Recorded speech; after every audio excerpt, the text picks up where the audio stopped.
get started. Let's talk about our speaker. So I have known Maura now for a couple of years, and really have seen her dedication and commitment to individuals, and really the community as a whole firsthand.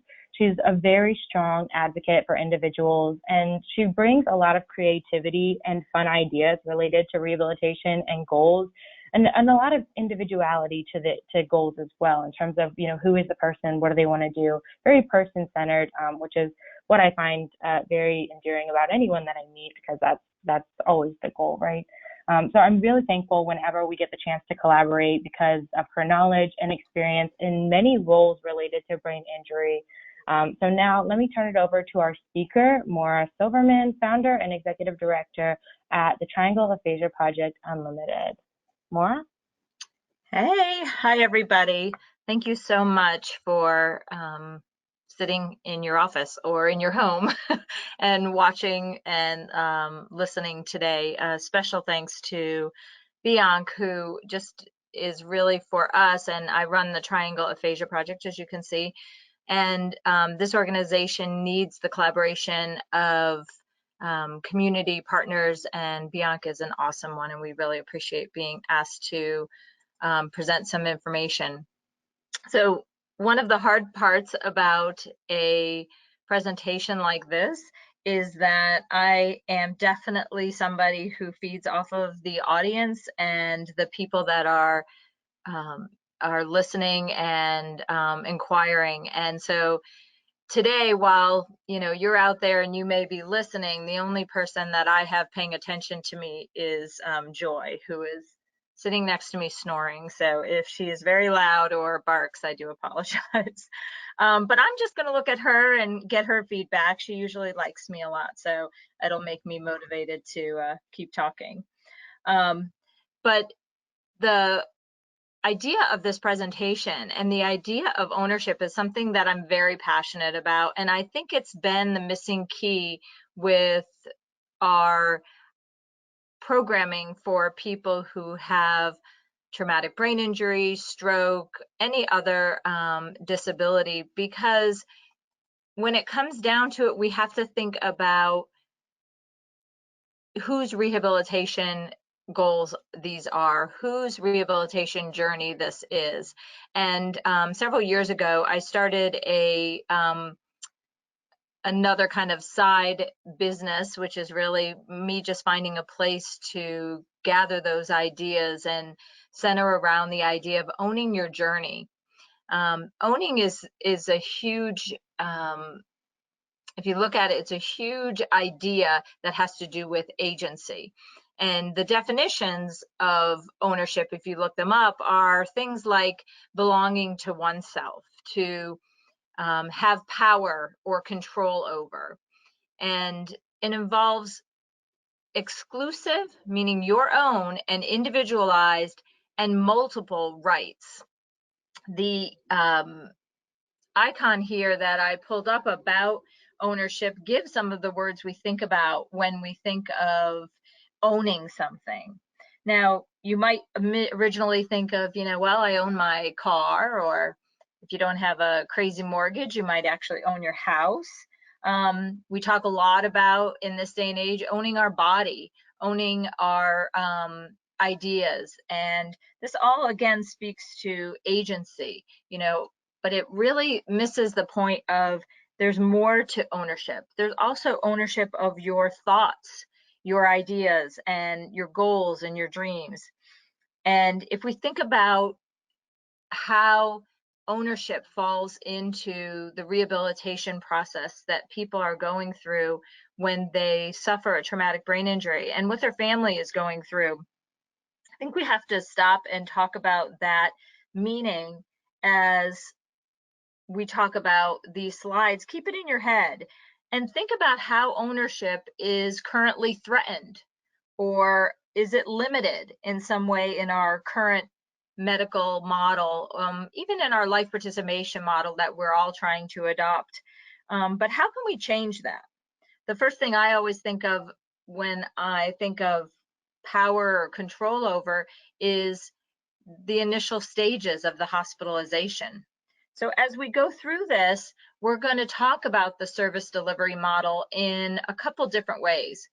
We're going to be talking a little bit about the traditional programming model that has been around for a really long time. I've been doing specifically adults with brain injury therapy and evaluation and programming since 1989. So that's a really long time. Luckily, you can't see my gray hair from the audio. So you'll see that the traditional model has stuck around, and the continuum of care that we discuss today will be very familiar to most of you. We're going to talk a little bit about how patient-centered care and the role of the expert really falls into this. My personal passion is neuroplasticity and the idea that this real and very accurate scope of practice is something that is a game changer and has to be integrated into everything that we do. And we're going to talk a little bit about how we can form that into community re-engagement.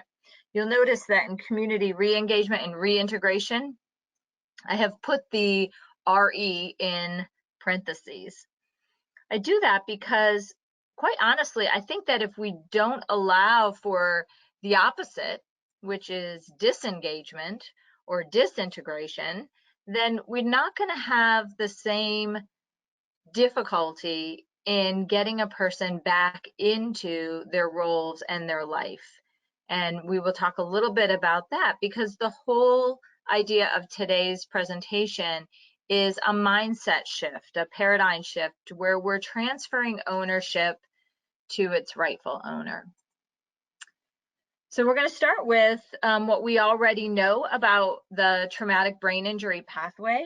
Again, this is something that has been around for a long time. We hope that there's been some improvement along this continuum of care from the messages that we receive at survival. We already know that survival rates for traumatic brain injury has really grown exponentially, but the messages that are being received by family members in the acute care and the neuro intensive care unit during those initial 24 hours to 2 weeks are very similar to what they were years ago, which is, well, they probably won't survive the night. This is something that, you know, if they do recover and regain consciousness, they will not be able to do this, this, this, and this.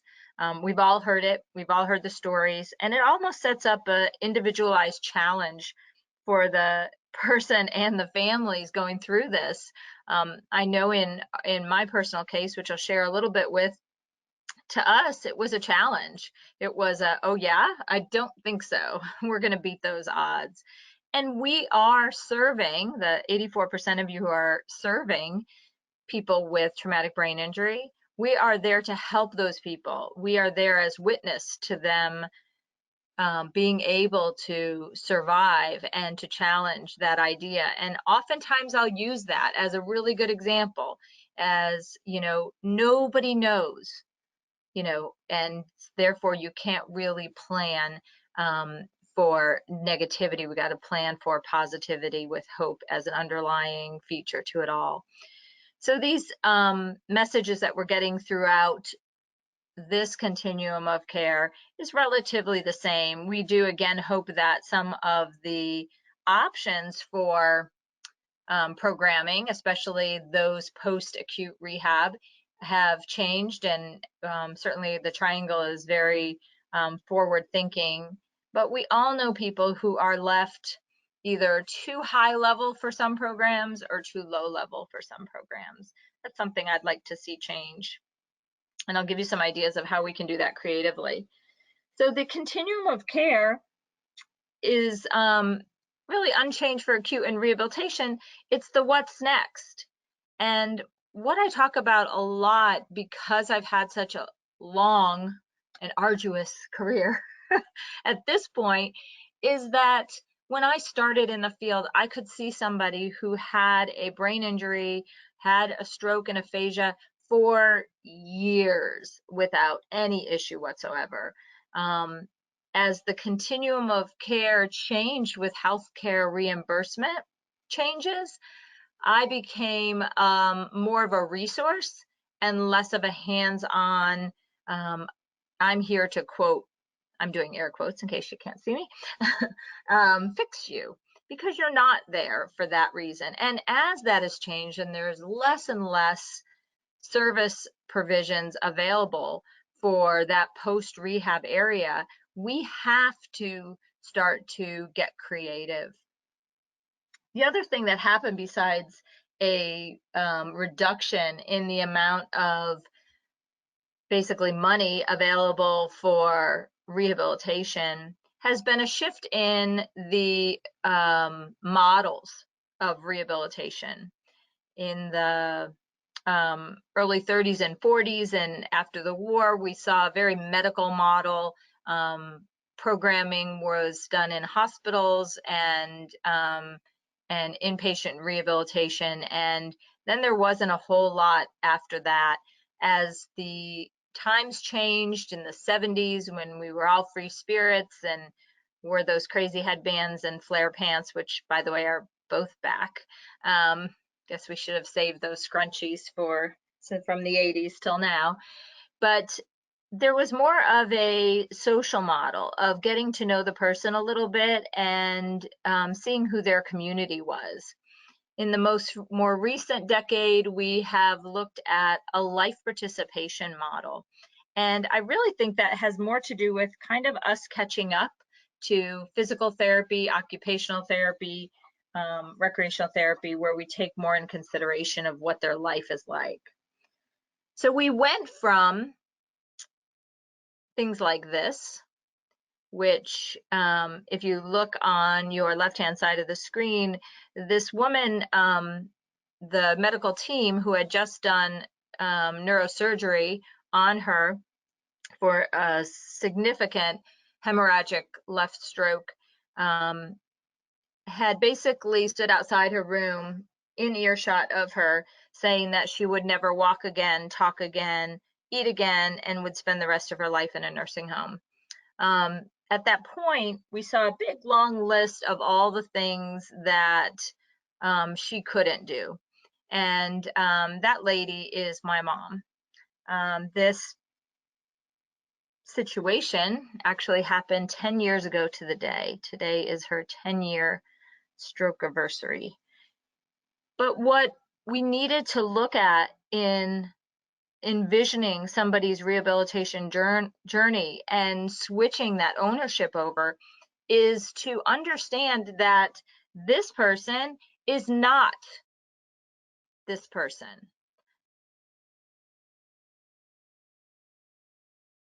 This person is all of the medical challenges that she has to deal with.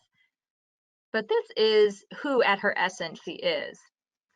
When you spend some time getting to know these patients of ours, our clients, our partners in their rehabilitation journey, we find out what of their likes and dislikes, their essence, what's in the right column, not in the all the things wrong column.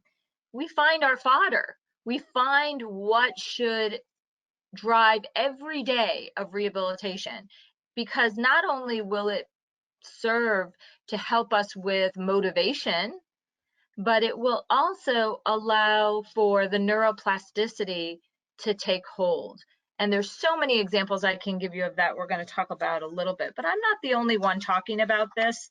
In the past 10 years or so, some of the research, some of the books that are out are putting the onus of a rehabilitation journey not in journal articles and books written for providers.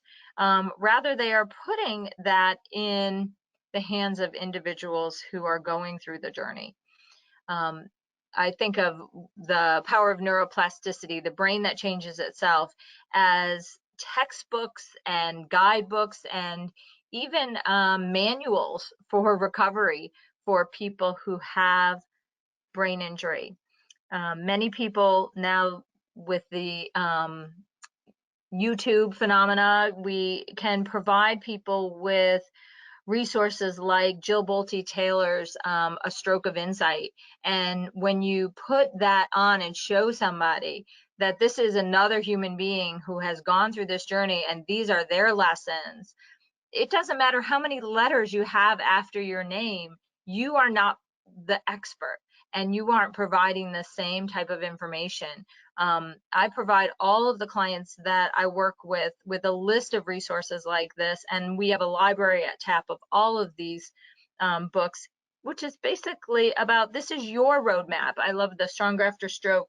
Peter Levine says, this is the hardest job you are ever going to have in your life, but if you're up for it, this is how you do it.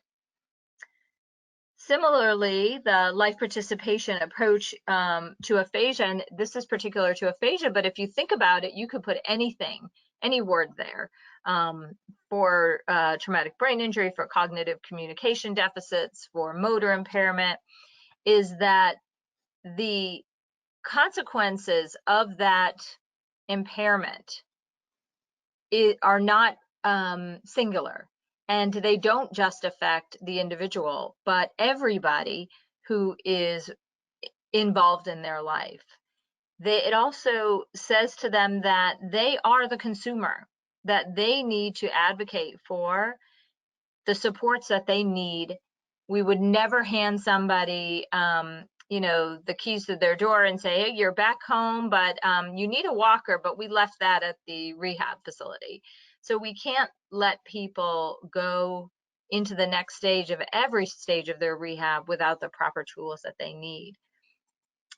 The basis behind life participation approach is what the World Health Organization said in the ICF framework, that it's not just about impairment, that it also has to do with activity and participation. So hugely important, because to this day, when I talk to a speech pathologist about a new, it's like somebody is being discharged from a outpatient rehabilitation center, and they say, I want to tell you a little bit about the person. Generally, I get a laundry list of all the impairments, all of the things that the person is struggling with. Do I need to know those? Of course. I absolutely need to understand the struggles that the person has in regards to their thinking and their reasoning, their memory, their reading, their writing. Each of those things give me really important information, not on what they can't do, but on their starting point. Where can I put them in a place of success? Where can we start where they will achieve ongoing feedback that is positive? So the life participation model adapted to aphasia, or to, if you put traumatic brain injury, cognitive deficits, executive functioning impairments in the middle of that model, you will see that you can easily talk about that lower quadrant, which is the language and related impairments. But you need to also know is, what is their environment like? How are they supporting? How are they supported? What is their personal identity and their attitudes and their feelings? What kind of person are they? And then up here, the participation in life, huge, is what do they want to get back to doing? I'll give you a quick example. When I was in college, my uncle was crossing the street, coming home from bowling. Jackie was didn't call him Uncle Jackie, even though I guess I should have been calling him Uncle Jackie. Jackie was, led a very simple life, lived with his mom, maybe had some intellectual and speech challenges before this night. He was reported as sickly as a child, but I'm not sure he didn't have some cognitive challenges before, but had a wonderful job at a nursing home, actually, as a janitor, was well loved, and had a great little social connection with his bowling buddies and people that he'd play cards with and such. Jackie was crossing the street and was hit by somebody in a hit and run who never slowed down, and so Jackie's glasses actually ended up in the guy's front seat, and Jackie ended up on the street in front of his mother's home. When Jackie went through this traumatic brain injury journey, I was seeing it as a student. You know, I just had really gotten started in my career, fresh out of graduate school, and thought I kind of knew, you know, how to work with somebody. And we remember being at a team meeting in his inpatient rehab facility up in Pennsylvania, and they looked over at my aunt, who was 72 years old, had rheumatoid arthritis, extremely frail, small woman who probably looked like she couldn't, you know, bat a fly. And they went on and with their reports, PT reported, OT reported, social work reported. And at the end of all of the reports, she was like, "Oh, thank you all so much. I will pray for each of you." And she probably did, probably said a couple rosaries for each of them. And then she turned to me and said, "So I'm sorry, they didn't tell me, will Jackie be able to bowl again?" Think about that. She had just heard the litany of all the things that he couldn't do. And when you think about the discharge planner who looked at this woman and said, "There is no way he is going to be able to go home. Don't put anything past a small, fiery Irish woman who ended up taking him into the home and had a hospital bed in her living room and took amazing care of him with the support of our family and many friends and family." So it moves us on to other things we're guided by, which is something that I know BIANC has presented. I know both Lauren and I have presented before on person-centered care and how important it is to be a team on this person's journey. These models, though, need to be more than a really pretty, you know, diagram with words that suggest a positive intervention, but every person that's on the team has to have buy-in to this. I'd like you to stop and think about who is on that team, and does everybody on a person's team know that this is the type of care that we are trying to provide? I think personally of the CNAs that are currently in care of my mom, who has had a very rough past few years and is in a skilled nursing facility after breaking both her hips. Does the CNA understand that these are the components? Do they know, go back to that slide of my mom, you know, sitting there with all of the things she loves to do? Do they know that? Because they can support her independence if they know that she loves to be social. If they know she enjoys hanging out and throwing parties, well, then she might be involved with the activities department in a facility that she's at. So the team approach is huge, but we have to know who's on the team and does everyone have access. So instead of treating the person as all of these symptoms and behaviors that we see, we still hear people say, "Oh, this person," you know, they talk about the person as that they are poor judgment, or they are aphasic, or they are, you know, their disorder. They are not. They are a person who was challenged by those brain events and what has happened to those individuals.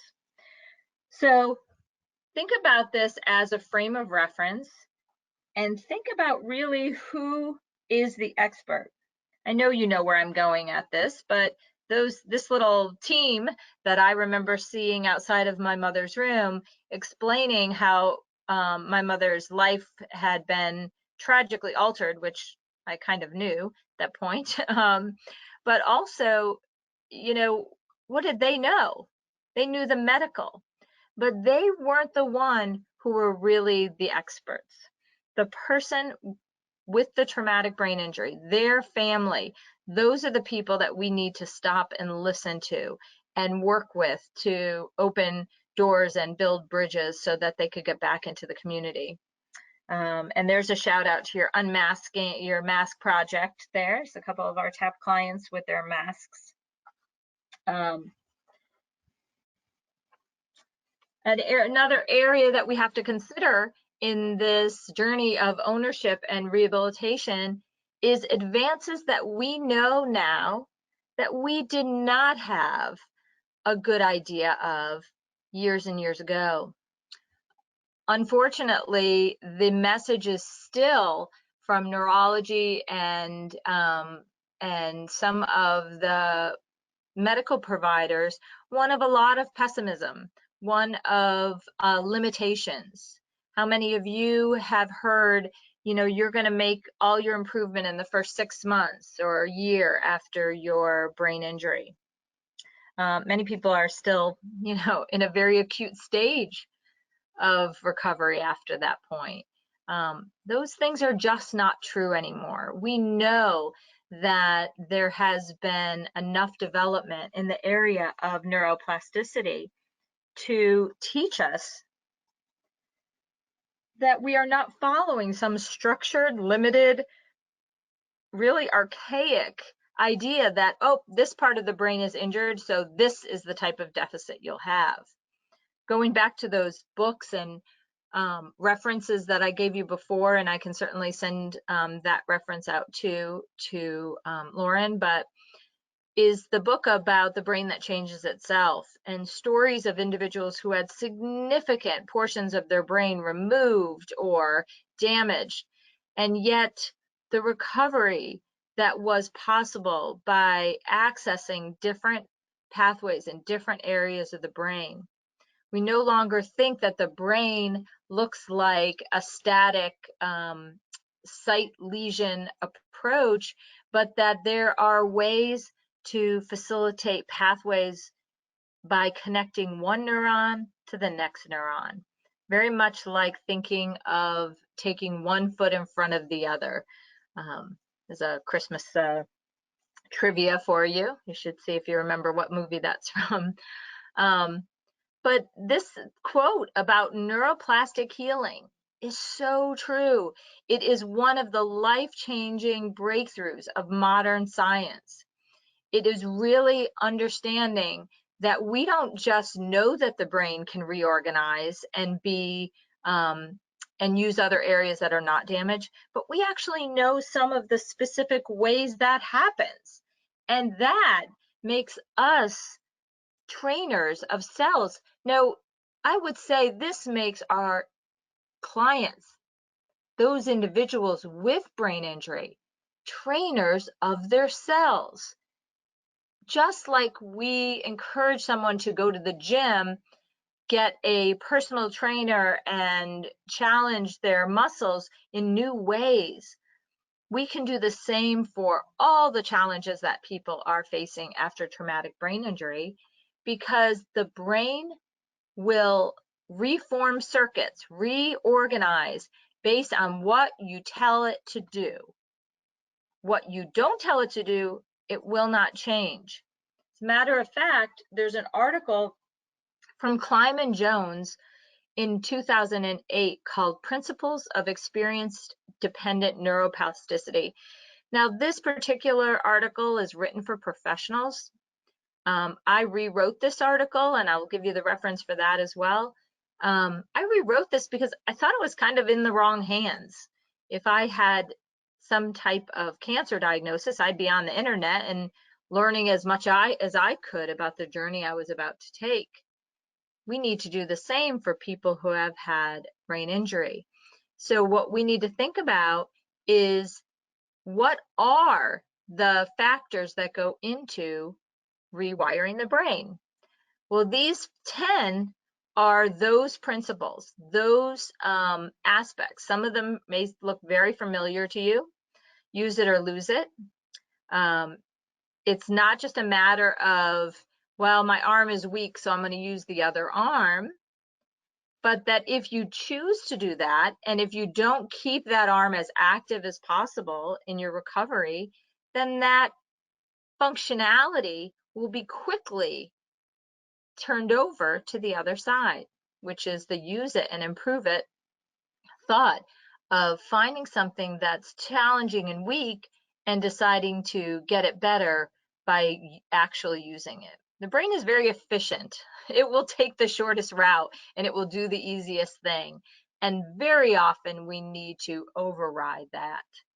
Some of these other ones that we'll talk about in the next couple of slides have to do with how often you have to do it. And I think Lauren put it very well when she said, we're trying to take the idea of doing for someone and saying, hey, I'm here with you. I'm going to do this with you, but I'm not going to do it for you. Not because you're not nurturing, caring, loving providers or family members or people, but because it doesn't do the brain any good.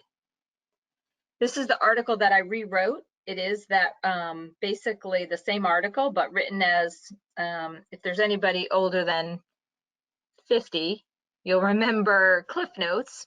If you're 30 and above, maybe Spark Notes, and any of our millennials will know that all you have to do is Google things when you're studying for a test. But when I was young, you had to study, didn't want to read Romeo and Juliet, you bought the Cliff Note version. So this is basically the Cliff Notes of that article. So how do we get there? You know, it's really not as hard as we make it, but it is a very big shift in our processes. And you know that oftentimes we hear things like, well, we've always done it that way. That's the way we do it. Yeah, well, it's time to change. And these are some of the things that we need to talk about. Number one is getting to know the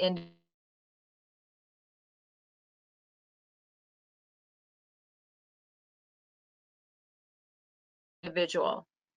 Every job I've had, I think a really good time to start these, intakes and information is when the person is in an intensive care or in, certainly in acute care, and the family is sitting bedside.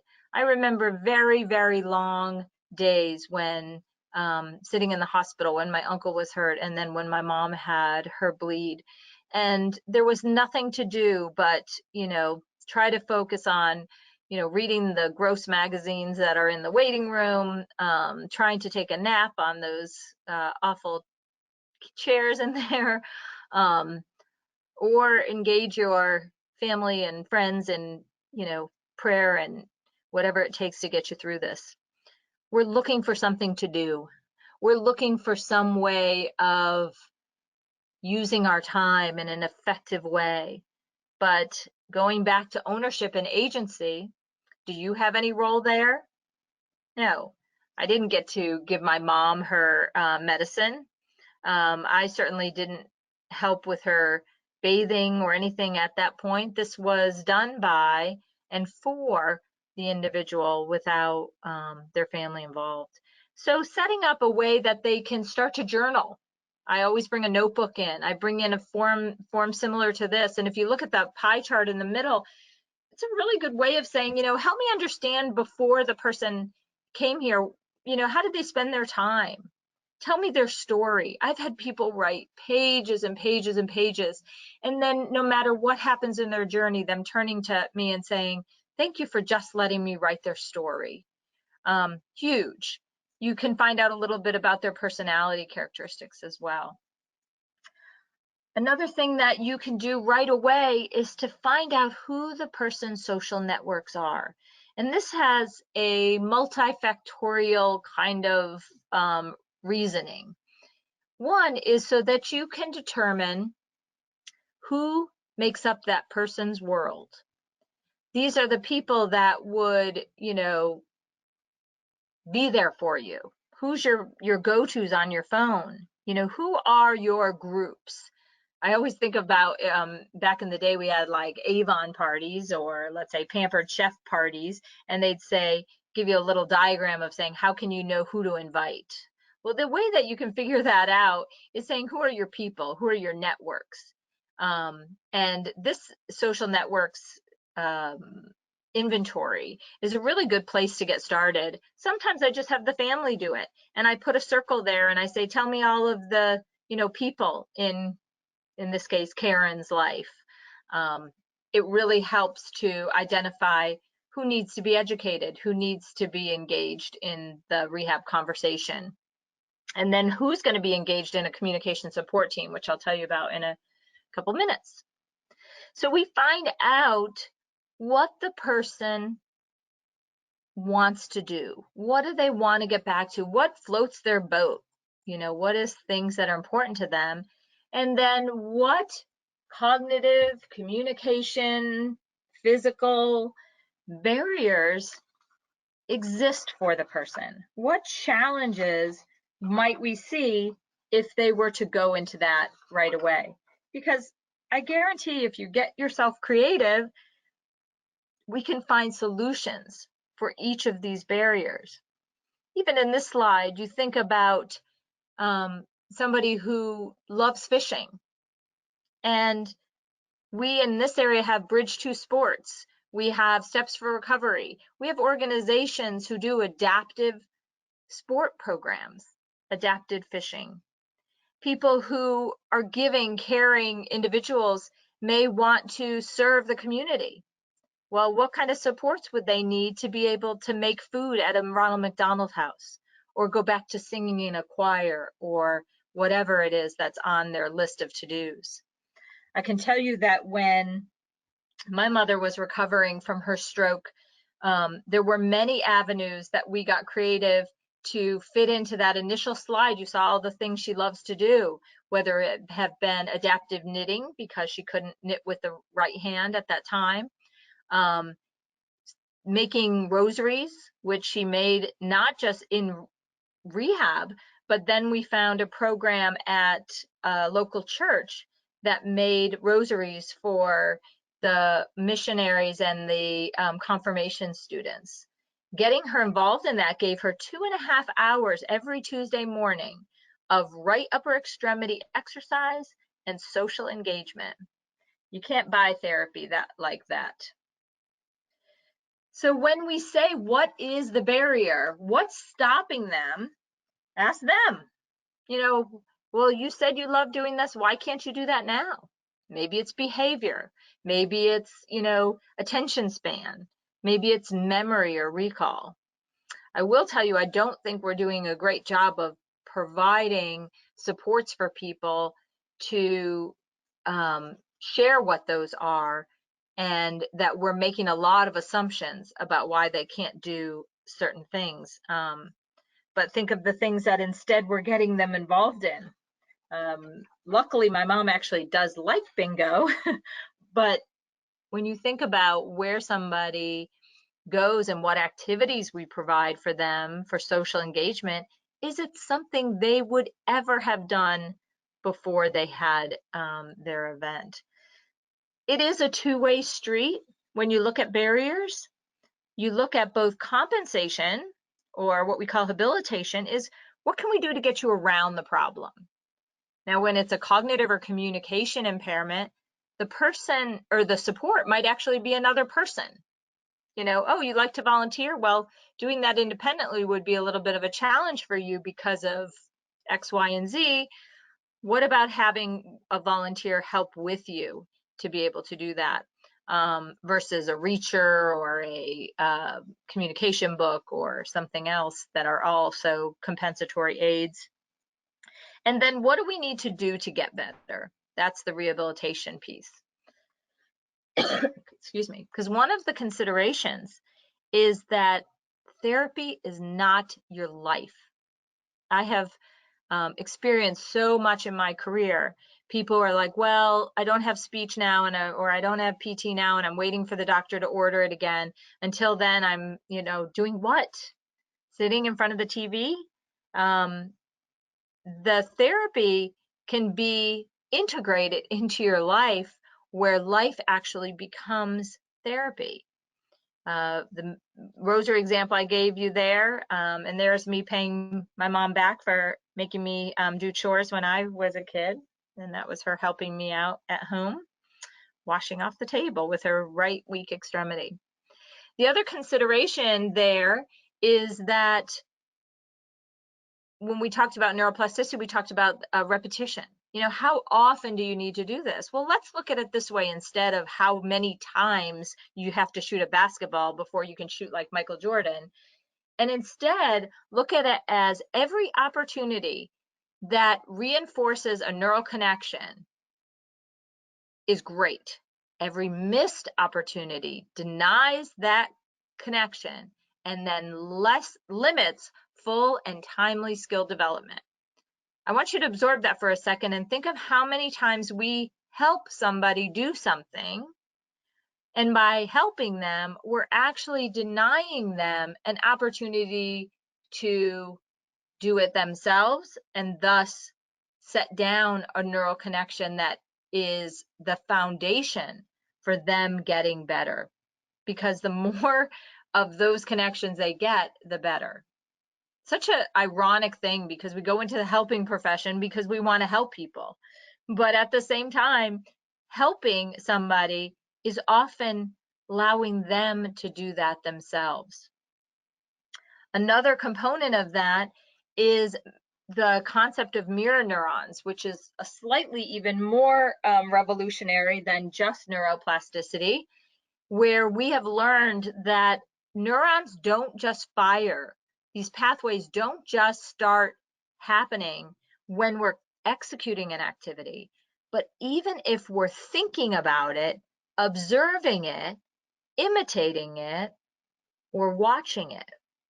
So if you can stimulate the prefrontal cortex to set up motor plans for an action to do something that you enjoy doing by watching maybe a video of you doing it or somebody else doing that, it really could help with the improvement. About how many years ago? 2011. Wow.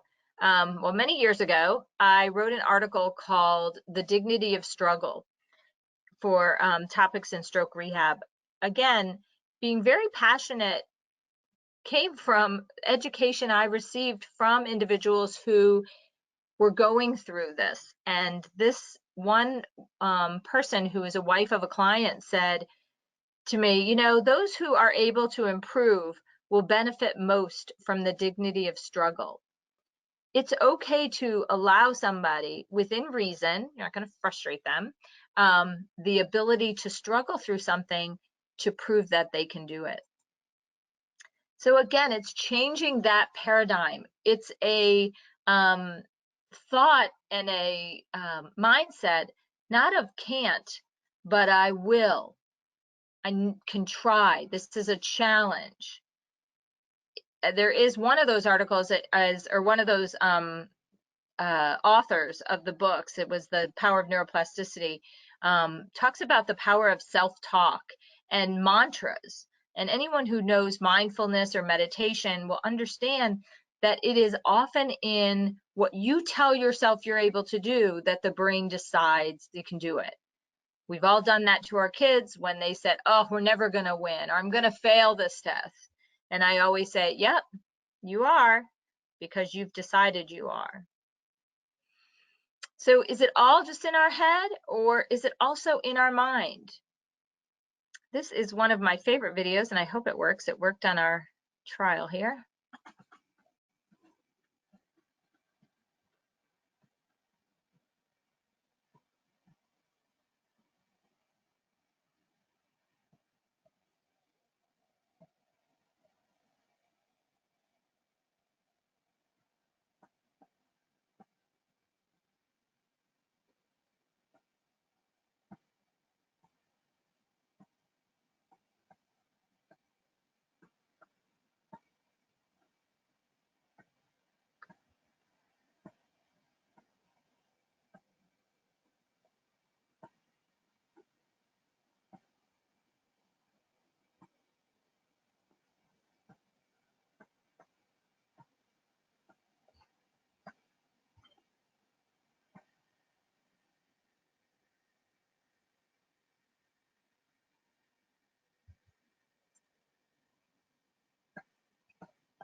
As you watch that, this is a concept they use a lot in education of fixed or growth mindset. You can probably think of people in your own life, in your own family or clients who you instantly know if they have a growth mindset or a fixed mindset.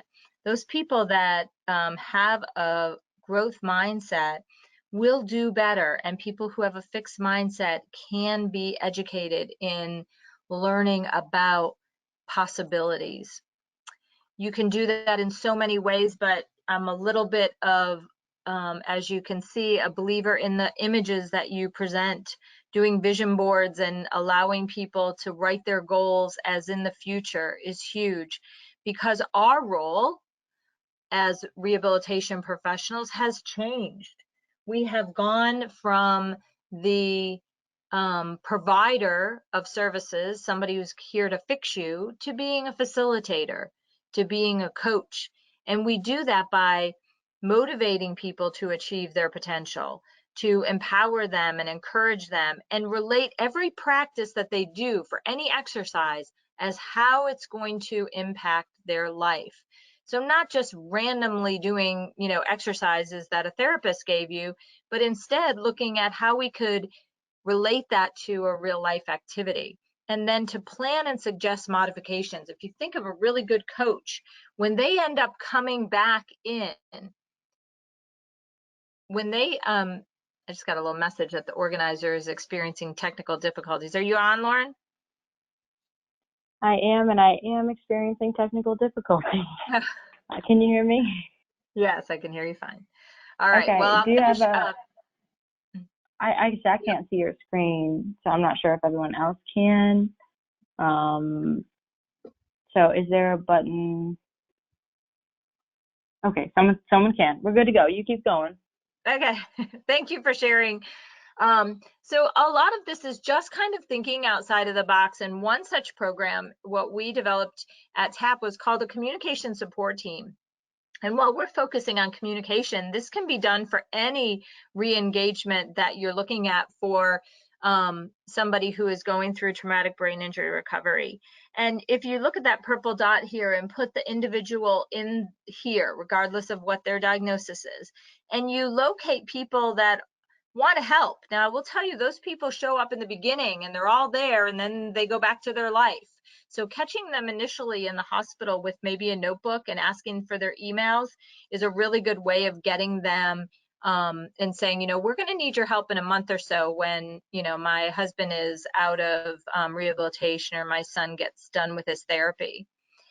And we look to establishing this communicative net, or this volunteer network, similar to a faith-based care team, where you say, if you want to help, I have some ways to help. I'm going to give you a quick example. This is Austin. He was 18, a recent high school graduate, when he suffered a massive left hemisphere stroke. Ended up at Shepherd Center, first Duke and then Shepherd Center, and then outpatient rehab here in the Triangle.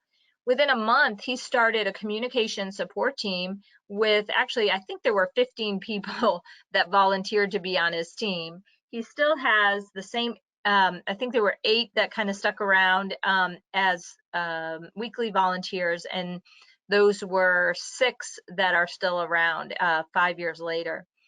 The engagement and the activities were all stuff that he chose, things that he wanted to work on, and then we modified them.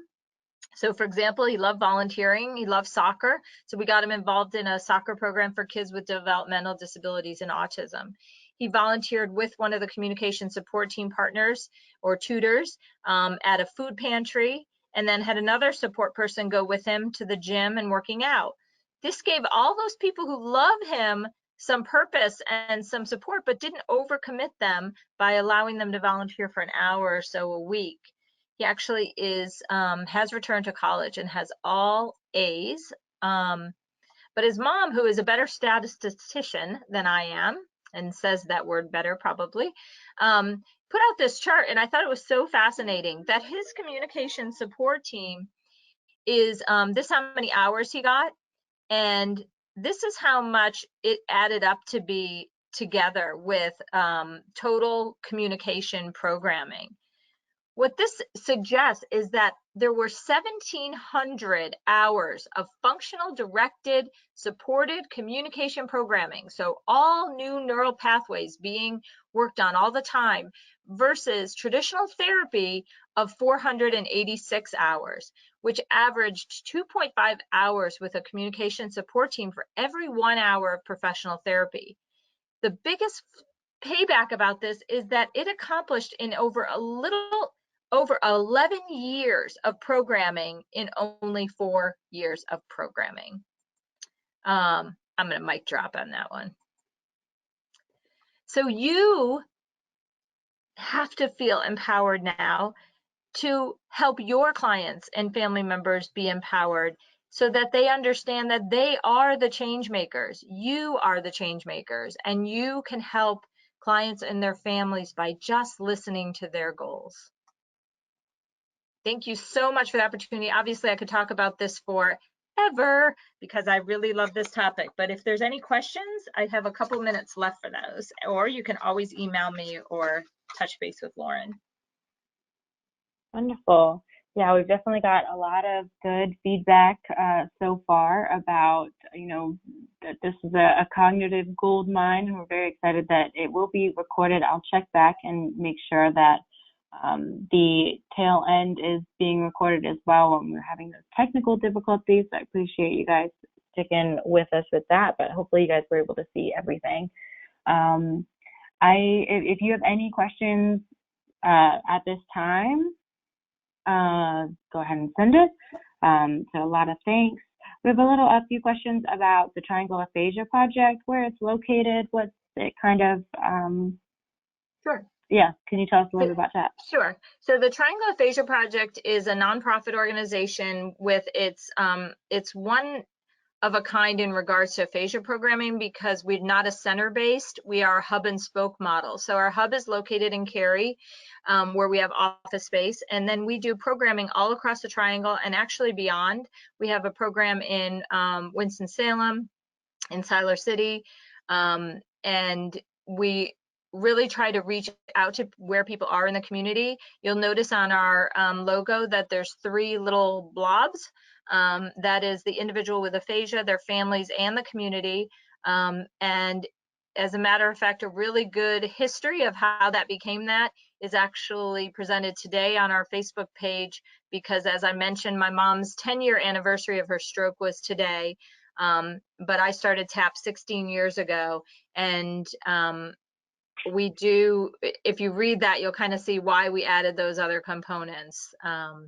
But we'd love to have you follow us and become more involved if you're interested. It is a really empowering, supportive environment where people continue to get better for as long as they want to.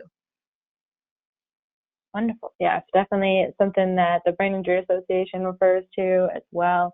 I know there's a specific traumatic brain injury group that meets for TAP as well. So if you're interested with that, you can contact Maura, I'm sure. Is there any TAP in Charlotte? Is that a location for you guys?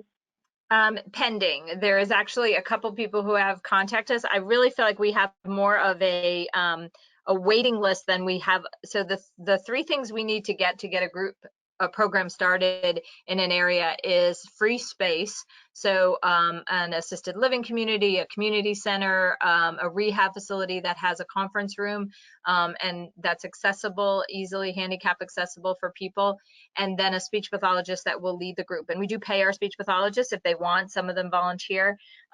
So we do have people waiting. We're just trying to nail down the other 2 components. So anyone who's interested or has some information, please email me at that email address, and we can see if we can get something started. Boy, we'd love to. We get inquiries all the time.